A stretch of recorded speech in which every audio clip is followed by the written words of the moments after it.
The electroscience laboratory has given our field literally dozens of leading researchers, educators, and authors, many of whom I see in the audience today.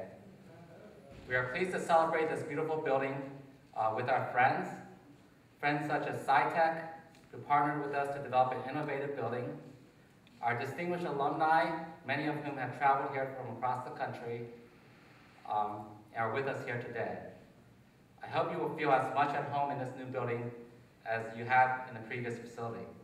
With ESL's recent funding awards and investments in the areas of terahertz sensors and biomedical research, and the added ability of this new building to accommodate companies who wish to work with us under the same roof, this lab is well positioned to stay right on the cutting edge.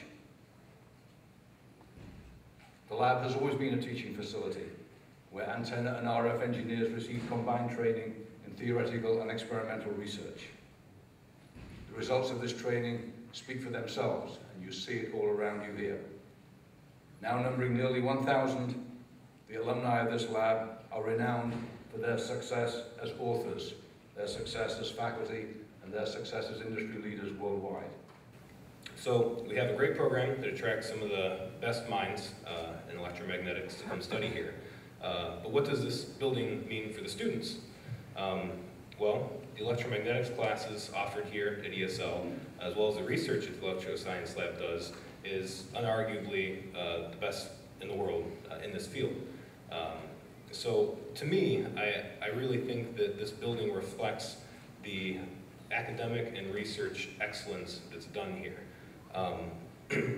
So this building will really make it in the future easy to attract the new brightest minds to come here and study.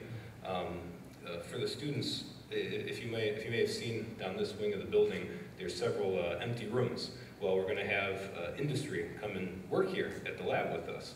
So it'll be great to have students that can make contacts with these industry people, have other area experts to learn from, aside from ESL researchers. It only benefits the students.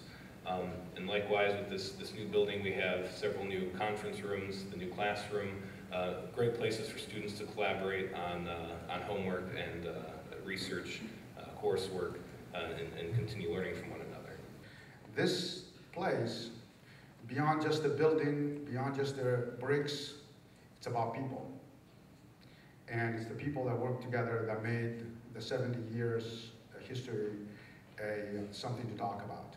I want to note something that is important as we go forward, because it's not the fact that we fulfill the mission to become an exemplar center for the university as well as for other places, other universities as well, but it's the fact that we were able to adapt. So the electroscience lab continues to push the envelope what is possible in so many areas, certainly in wireless communication. 70 years, that's a long time. And it has not survived, it has thrived, and now here we are to this day, leading in so many ways to groundbreaking discoveries in global positioning systems, stealth aircraft technology, which I wish I'd had over the last 6 months, ground penetrating radar and cell phone antennas. These technologies have moved our society forward. They really have. I was just thinking about that today. You know, I can say that kind of glibly, all those things, but then when you think about the work and the energy that is going in, and the difference that it's made is quite remarkable. They have contributed to the most complex of human issues. So it's my distinct pleasure to be part of this very special moment, what I also believe is a very bright moment, and because this new building enables the university to take on the challenges of the next century and to create new challenges which we think will of course make a difference in the world. Ohio and Ohio State are honored by the work of so many of you who have made this possible. So thank you very much for letting me be here.